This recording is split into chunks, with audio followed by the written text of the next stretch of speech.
Pinagahanap pa rin po ang 5 taong gulang na batang babae sa Angeles, Pampanga. Sa kuha po ng CCTV sa barangay Balibago, patakbo-takbo ang batang si Ali de la Cruz sa sidewalk. Umakyat din po siya sa isang footbridge. Maya-maya lamang, karga na siya ng isang lalaking pababa sa footbridge at may suot ng face mask at sombrero.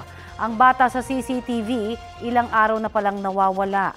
March 17 nang huling makita si Ali na nasa pangangalaga noon ng kanyang lola. Kwento ng lola ni Ali, naglalaro ang kanyang apo sa kanilang compound habang siya'y nagluluto. Hanggang napansin na lamang daw niyang bukas na ang gate ng bahay at hindi na niya makita ang apo.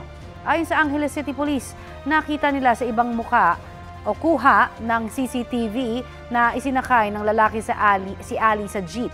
Patuloy silang nagre-review ng iba pang CCTV footage para malaman kung saan dinala ang bata. Panawagan po ng pulisya at ina ng bata sa lalaking nakakuhang karga, si Ali, ibalik na ang bata sa kanyang pamilya.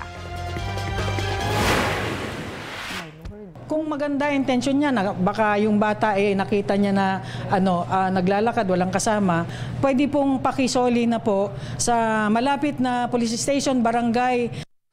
Kuya, kung naririnig mo na nandito kami na nagkipag-usap sa'yo, sana isoli niyo na po yung anak ko.